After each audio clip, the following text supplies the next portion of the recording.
Buenos días, hermanos. Mi nombre es Carlos Ruiz y soy miembro de Granada, servidor de ustedes, como dice nuestro pastor Hamid.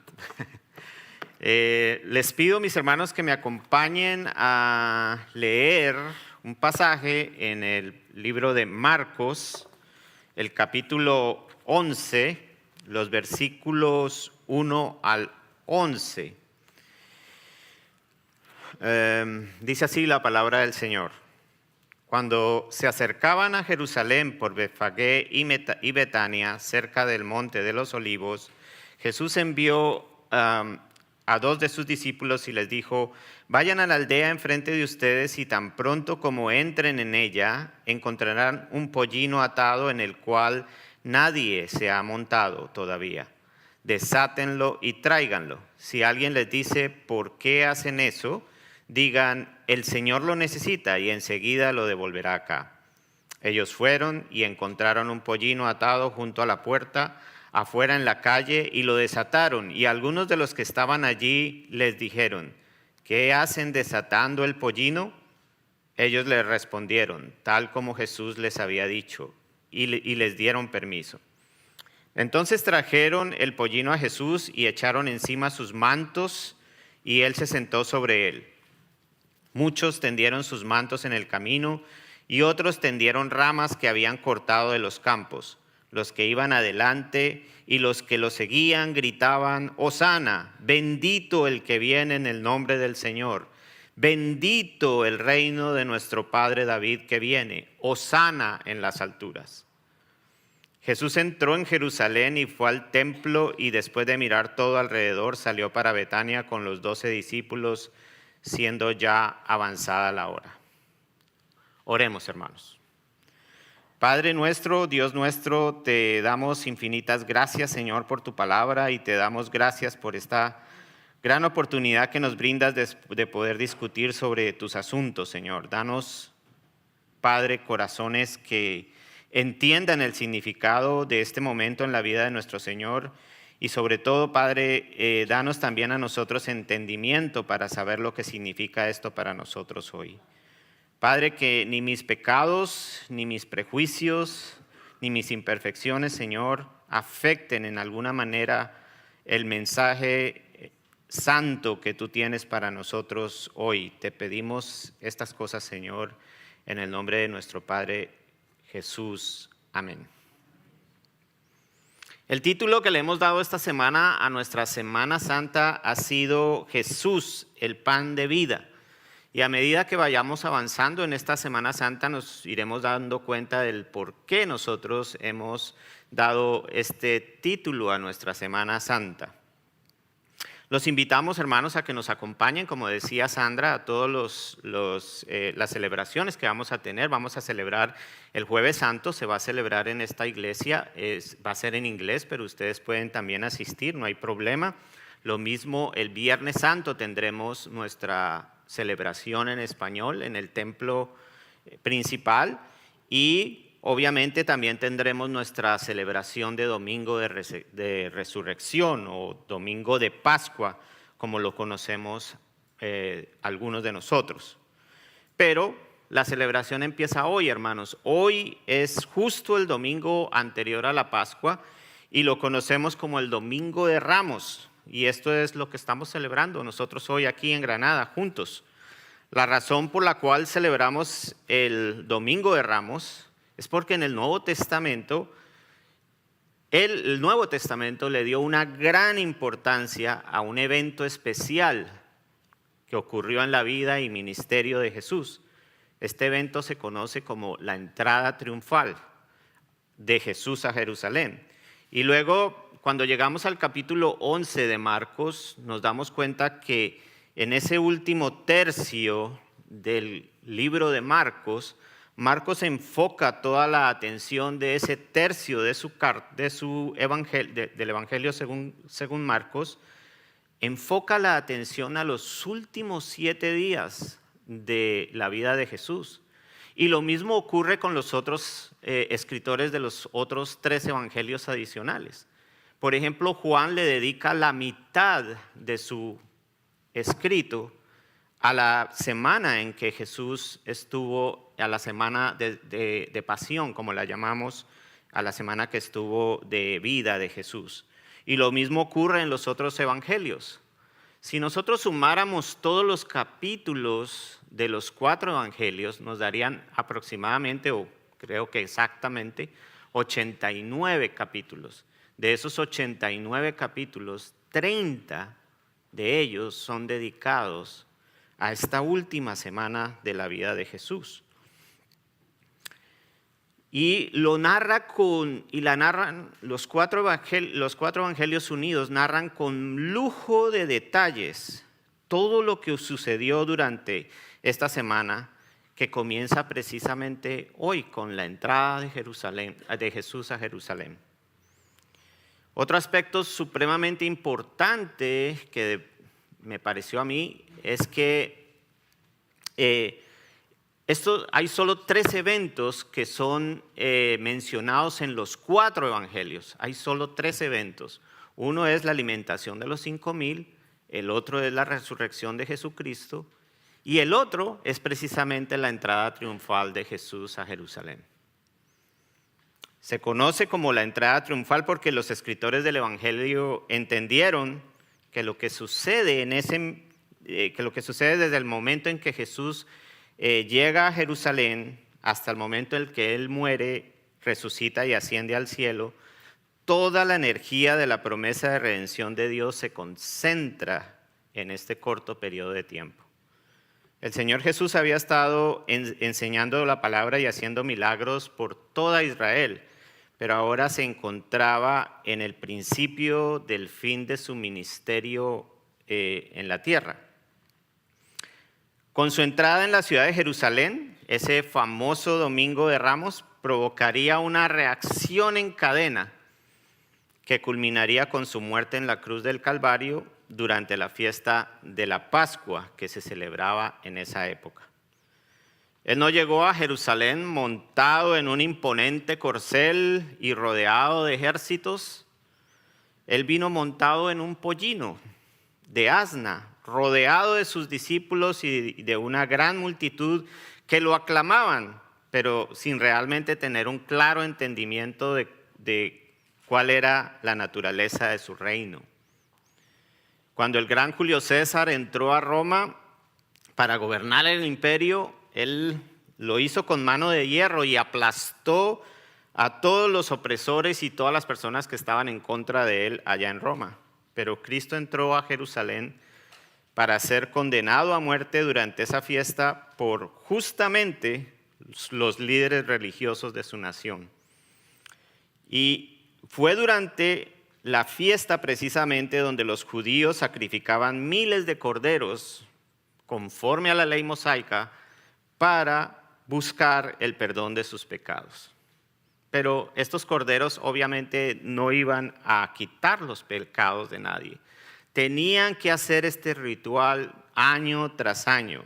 Tenían que repetirlo sin saber que estos sacrificios solamente señalaban ese gran sacrificio que iba a ocurrir ese mismo viernes de esa misma semana, cuando Él fuera llevado a la cruz como el verdadero Cordero Pascual que quitaría el pecado.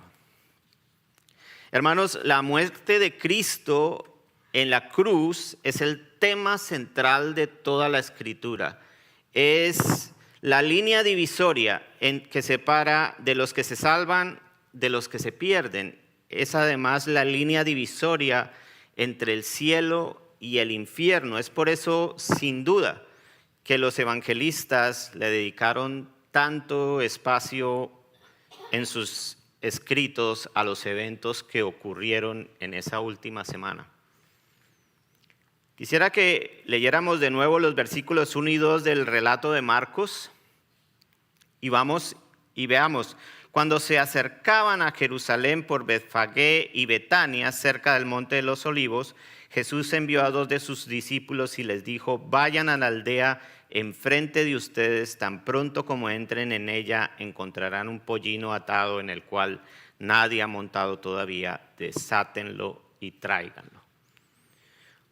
Ahora, esta orden de ir y traer un pollino pareciera un poco extraña, ¿no les parece? Es como si Él les estuviera diciendo a sus discípulos, oigan, vayan y se roban ese pollino. Pero eso no es lo que estaba pasando en absoluto. En realidad todo esto era parte de una preparación muy delicada del establecimiento de todo lo necesario para su entrada misma a Jerusalén.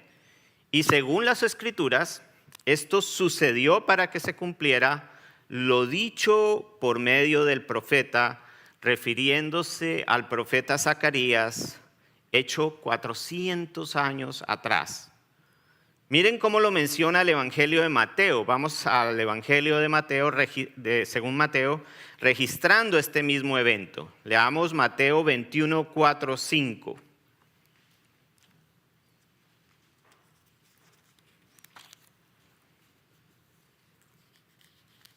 Dice así: todo esto sucedió para que se cumpliera lo que fue dicho por medio del profeta cuando dijo: digan a la hija de Sión, mira, tu rey viene a ti humilde y montado en un asna y en un pollino, hijo de bestia de carga. Ahí Mateo se estaba refiriendo precisamente a ese profeta que les menciono de Zacarías, que había escrito 400 años atrás una profecía acerca del Mesías que iba a entrar a Jerusalén montado en un pollino. Pero ¿qué tal si vamos de primera mano a la profecía del libro Zacarías? Leamos Zacarías 9:9. Zacarías 9:9 dice: regocíjate sobremanera, hija de Sión, da voces de júbilo, hija de Jerusalén. He aquí tu rey viene a ti justo y dotado de salvación, humilde, montado en un asno, en un pollino, hijo de asna. Entonces, hermanos, lo que Jesús está haciendo conscientemente es cumplir las profecías del Antiguo Testamento, donde en más de una ocasión hablan sobre la venida del Mesías montado en un pollino entrando a la ciudad de Jerusalén. Por medio de la historia sabemos que la mayoría de los reyes del mundo antiguo montaban grandes corceles, magníficos caballos, algunos de ellos muy famosos, como por ejemplo el caballo que montó Alejandro Magno. Pero no fue así para el rey de los judíos. Jesús, de acuerdo a las Escrituras, iba a venir montado en un burro. Y la verdad es que esta profecía de Zacarías tiene sus raíces mucho más atrás del Antiguo Testamento, mucho más atrás en el Antiguo Testamento. Vamos a viajar unos 700 años más atrás de Zacarías y leamos el capítulo 49 de Génesis. Lo que tenemos ahí es un registro sobre una bendición patriarcal de Jacob a sus hijos. En este caso, él empezó con su primogénito Rubén, pero a él se le negó esa bendición patriarcal debido a su pecado. Luego fue a Simeón y luego fue a Leví. Por último, él llega a Judá y es ahí donde él pronuncia esta hermosa bendición patriarcal. Les pido por favor que me acompañen a Génesis 49, los versículos 8 al 11.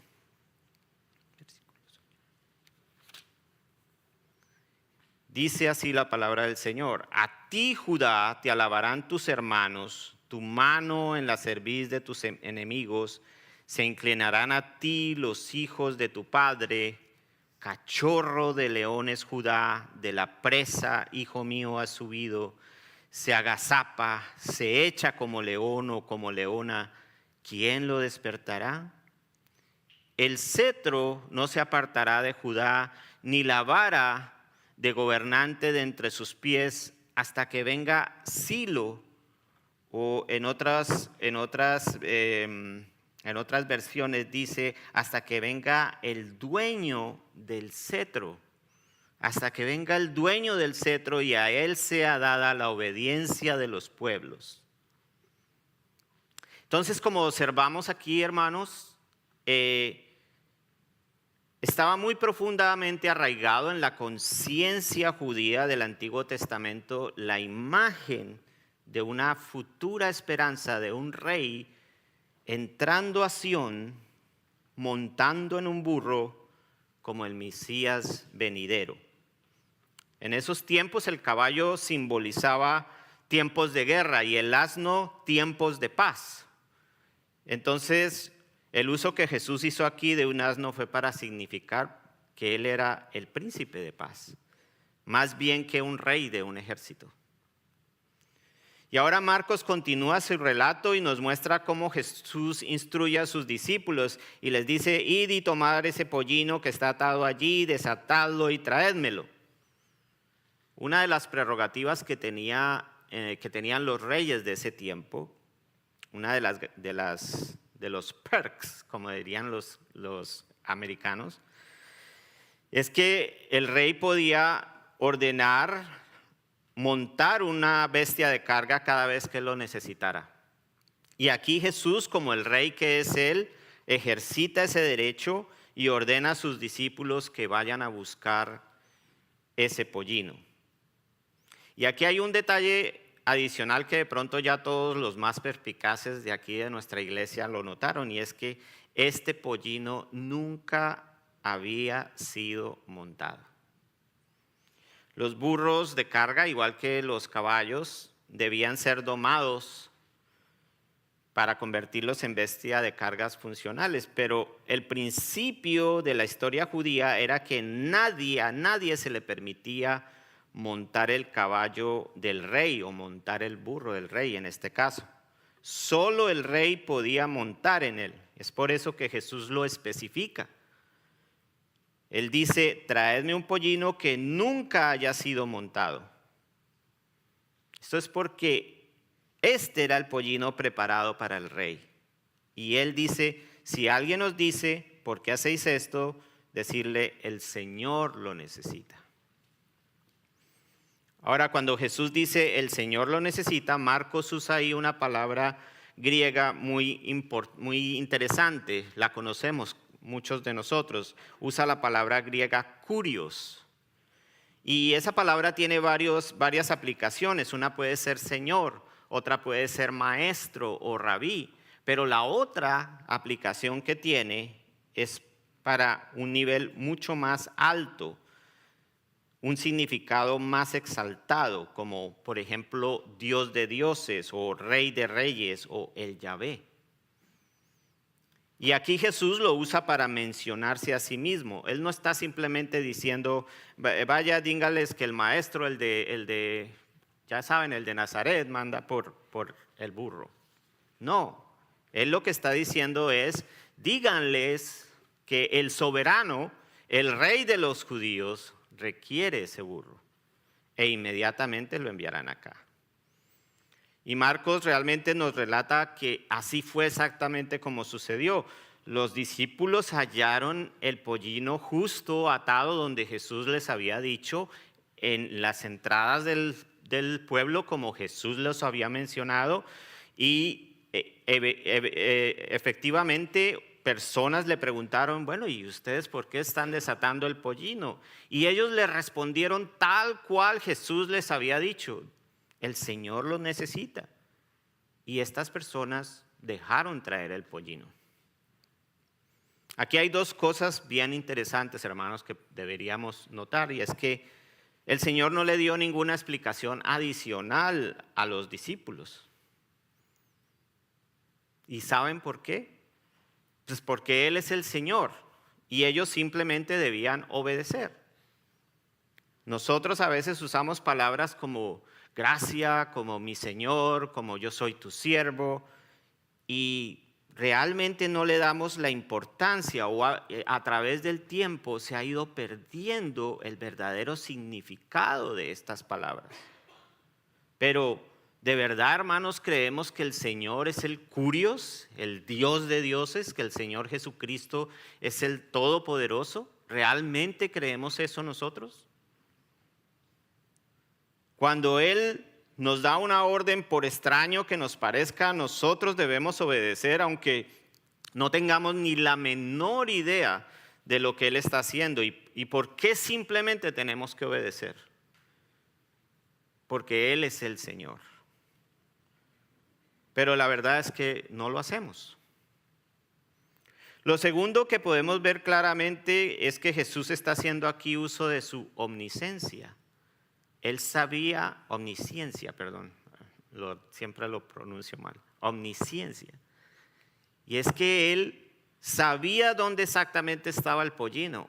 Él conocía el corazón de los dueños del pollino. Él sabía de antemano lo que iba a suceder ese día, lo que iba a suceder esa semana. De hecho, en Mateo se registra que Él se los dijo a sus discípulos mucho antes de llegar a Jerusalén. Les dijo todo lo que iba a suceder. Y entonces, dice Marcos, trajeron el pollino a Jesús, echaron sus ropas sobre Él y Él se sentó sobre él.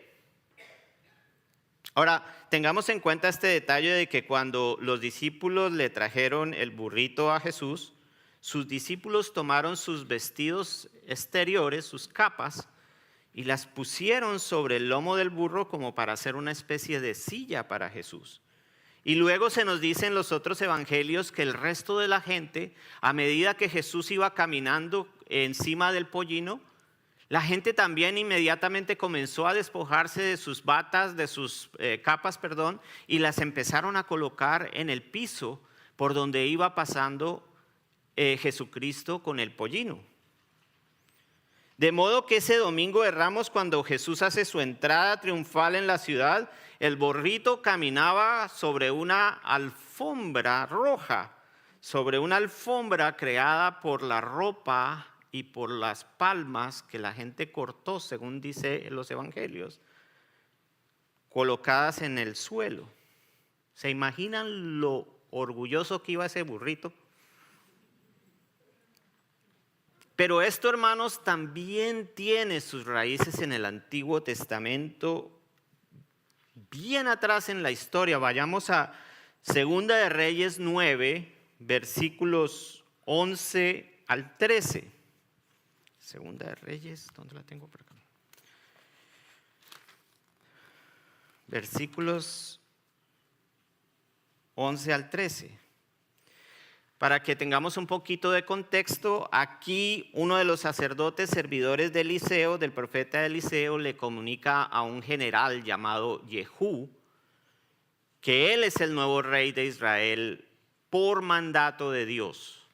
Leamos, dice la Segunda de Reyes 9 del 11 al 13. Dice, cuando Jehú salió para volver a reunirse con los capitanes, uno de ellos le preguntó, ¿todo bien? ¿Qué quería ese loco? Ustedes ya lo conocen, respondió, y saben cómo habla. Pamplinas, replicaron. Dinos la verdad. Jehú admitió, esto es lo que me declaró palabra por palabra. Así dice el Señor, ahora te unjo como rey de Israel. Dicho esto, todos se apresuraron a tender sus mantos sobre los escalones a los pies de Jehú, y luego tocaron la trompeta y gritaron, ¡viva el rey Jehú!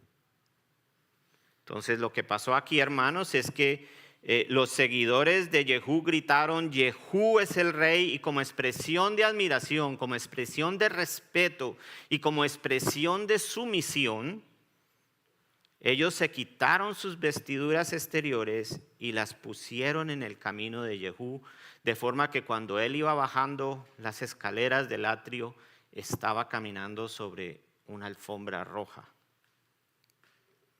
Ese principio que fue aplicado para la unción de este nuevo rey, del rey Jehú, se usó igualmente aquí para Jesús. La gente se quitó la ropa y la puso enfrente de Jesús. Y así entró Jesús a Jerusalén como un rey ungido por su pueblo. Solo para tener una mediana idea de cuánta gente había allí en ese tiempo, dicen que durante la Pascua la población de Jerusalén se triplicaba porque venía una enorme cantidad de peregrinos que venían a adorar de todas partes el imperio. De hecho que Algunos calculan que en esta fiesta de la Pascua había alrededor de unos 2 millones de personas. 2 millones de personas.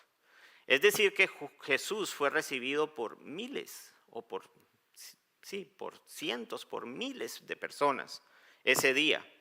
De hecho, Mateo, en la versión que hace Mateo sobre la entrada triunfal, nos dice que habían multitudes, con ese, multitudes que iban delante de él y multitudes que iban detrás de él, que gritaban diciendo, Hosana, Hosana, bendito el que viene en el nombre del Señor. Y por el Evangelio de Juan también sabemos que muchos de ellos habían sido testigos presenciales de la resurrección de Lázaro. Vayamos a Juan 12, rápidamente, Juan 12, los versículos 9 al 11.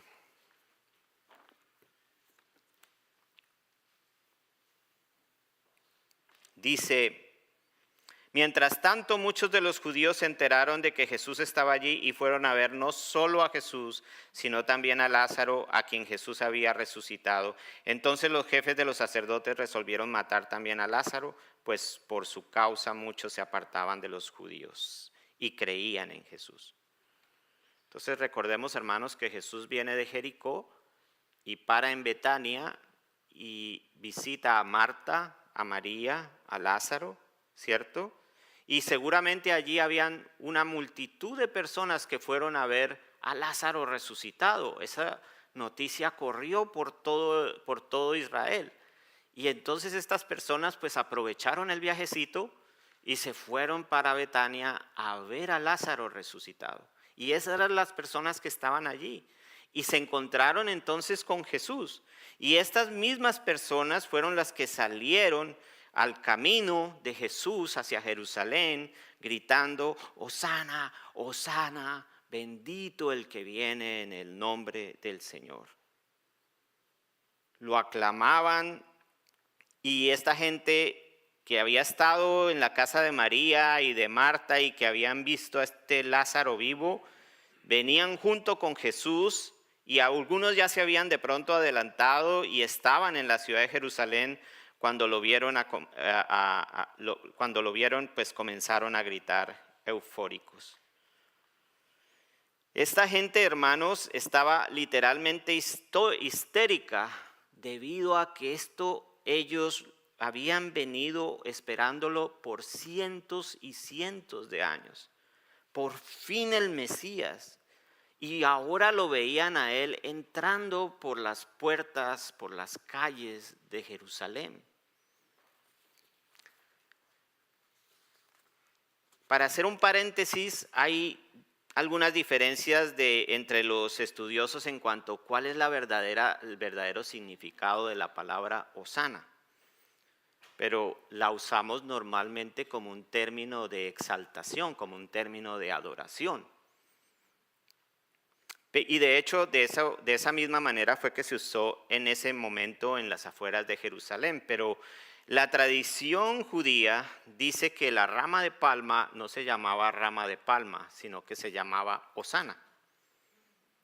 Entonces la gente empezó a usar estas palmas como un medio para señalar una gran victoria. Cuando un rey entraba victorioso después de una guerra, usaban las palmas y usaban las palmas, las agitaban y eso era una señal de victoria. Y luego empezaron a gritar Hosana, Hosana. Y así es como llegó a convertirse en una palabra que significa realmente victoria. Y esto es lo importante aquí, el significado de esa palabra, victoria. Entonces el rey viene aquí y toda esta gente está celebrando la victoria de Jesús, la victoria de un rey que este rey va a obtener.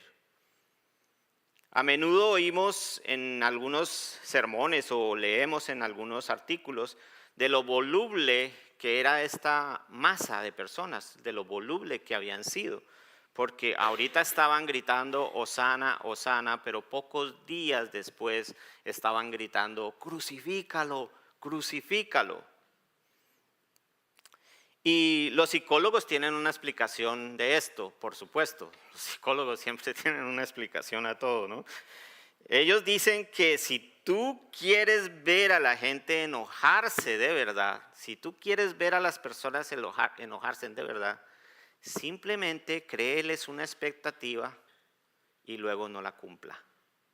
Si usted les crea una expectativa y no se las cumple, las personas tienden a decepcionarse y a enojarse por ello.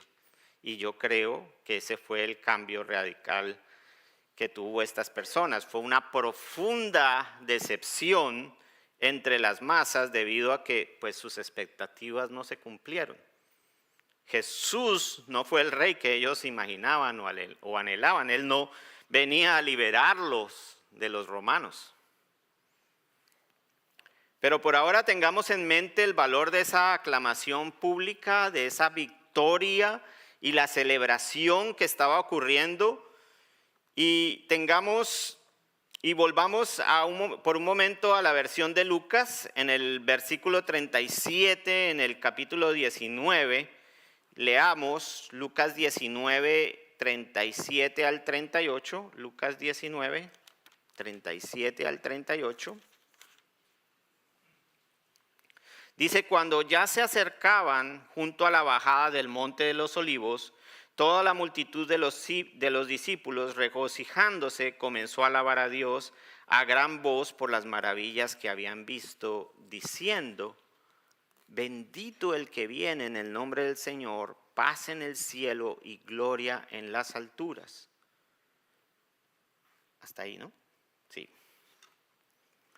Esa multitud, hermanos, no tenía ninguna duda de que Jesús era el libertador prometido, el que las profecías habían hablado.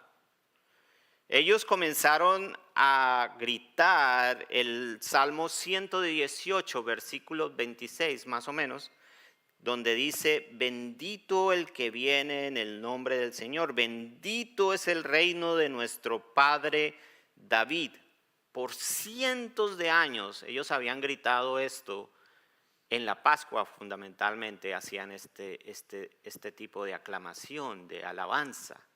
Y ahora esta gente estaba convencida de que este era el rey, de que este era el rey libertador. Y por eso gritaban, Hosana, Hosana.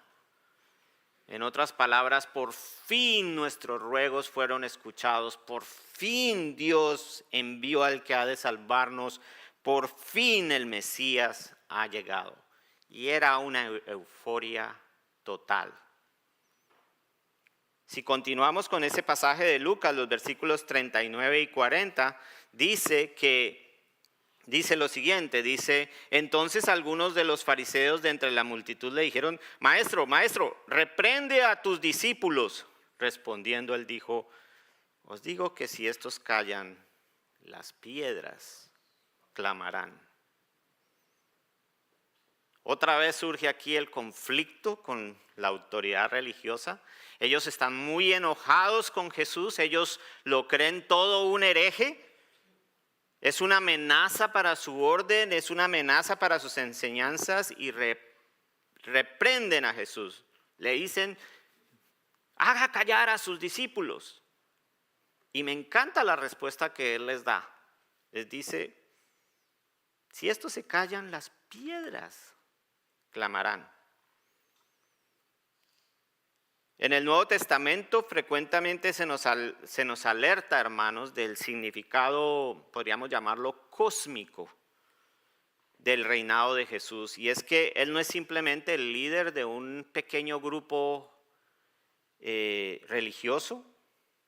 Recordemos que su mensaje central ha sido el avance del reino de Dios y Él es nada menos ni nada más que el rey designado por Dios, quien está entrando a Jerusalén, y no es simplemente el rey de la iglesia, ni el rey de reyes, o sea, una estructura allá arriba de todos los gobernantes del mundo, no. Él es un rey cósmico porque su gobierno se extiende no solamente a la tierra, sino que se extiende a todo lo creado. Y era típico de los profetas del Antiguo Testamento escucharlos reprender a la gente por ser tan ciegos, por ser tan necios de no reconocer la manifestación de Dios en medio de ellos y por no escuchar y percibir la verdad de la palabra de Dios. En algunas de esas reprensiones recuerdo a Isaías 1:34 decir: el buey conoce a sus dueños. Y eso lo que nos quiere decir, hermanos, es que la misma naturaleza, los mismos animales son mucho más receptivos y sensibles a la presencia de Dios que nosotros mismos. Y Jesús usa este mismo tipo de analogía cuando les dice: si yo callo a mis discípulos, la tierra misma no podría contenerse. El cosmos tendría que estallar de celebración y aclamación. Estas piedras hablarían. Obviamente lo que Jesús les está diciendo es que esas piedras reconocen más a Dios que los mismos fariseos. Los fariseos ya no pueden detener esto. Esto ha alcanzado unos niveles supremamente altos y la multitud cada vez mayor se une a esta celebración y Jesús entra a Jerusalén como no solo un rey, sino un rey conquistador, un rey victorioso. Hosana, Hosana. En Marcos, el capítulo 11, versículo 11, leemos el final de este relato y dice que Jesús entró a Jerusalén, llegó al templo y después de mirar todo a su alrededor salió para Betania con los 12, siendo ya avanzada la hora. Pero Marcos realmente no nos aclara lo que estaba pasando por la mente y el corazón de Jesús cuando él estaba contemplando la ciudad, cuando él estaba contemplando el templo. Lo que sí hace Lucas. Vayamos a Lucas cuando está precisamente relatando este mismo evento, Lucas 19, 41 al 44.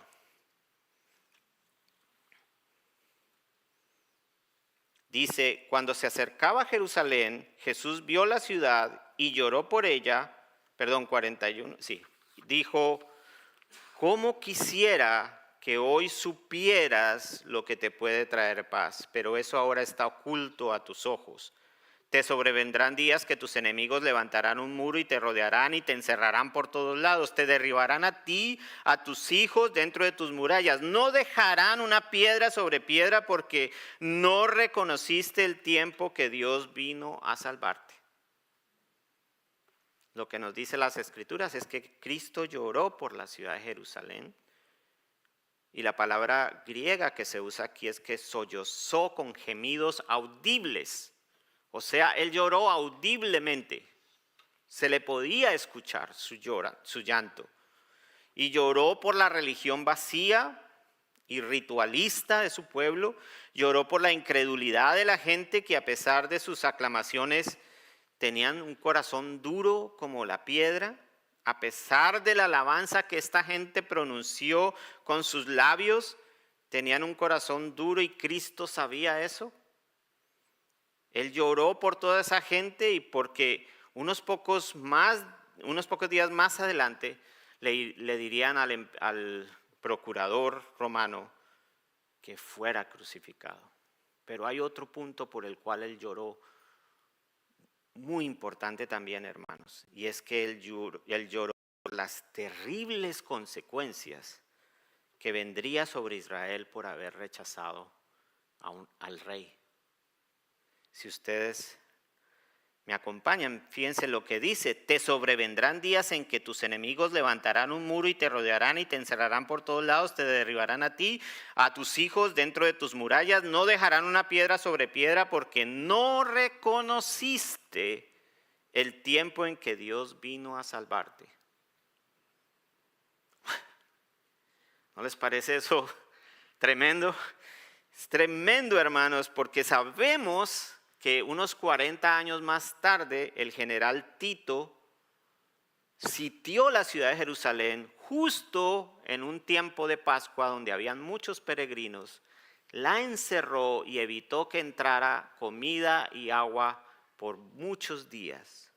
Tanto que Flavio Josefo, un escritor romano, decía que la gente tenía que cocinar las alpargatas y los cinturones.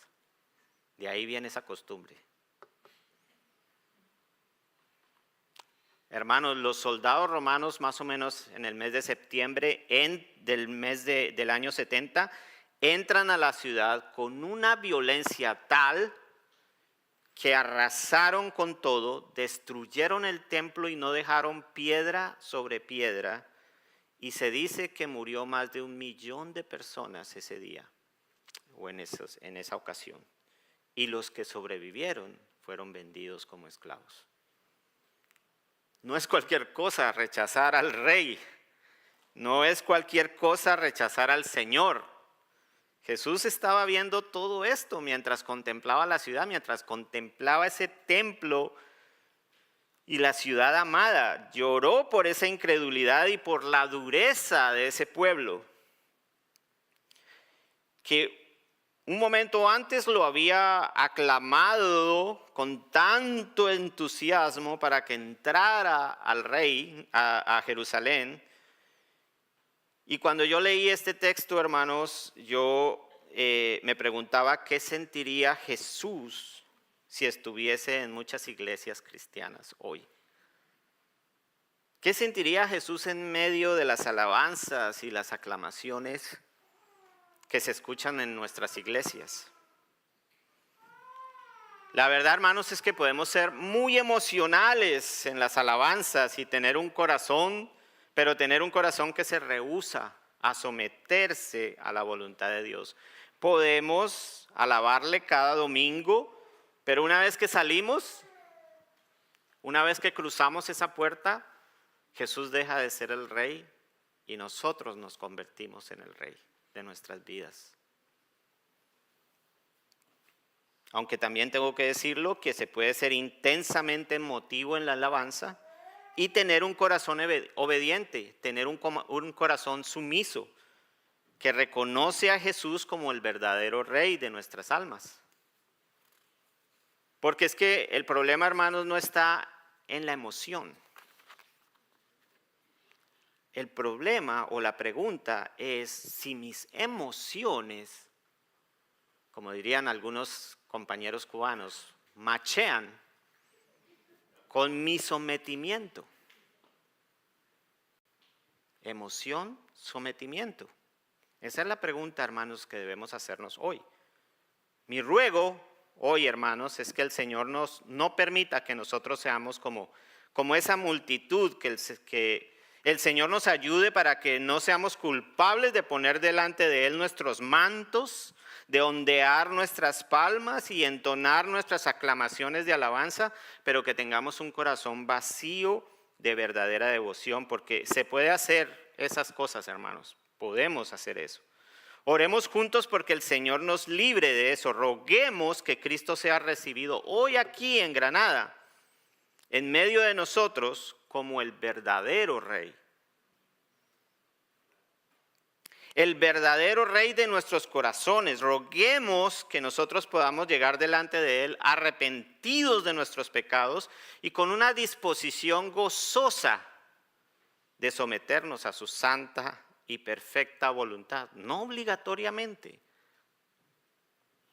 Oremos porque a lo largo de todas nuestras vidas nosotros seamos dominados por un deseo ferviente de proclamar las glorias y las excelencias de este Rey inigualable, para que otros puedan renunciar a esa religiosidad vacía y ritualista y puedan venir a sus pies, reconociéndole a Él, solamente a Él, como su Señor y Salvador.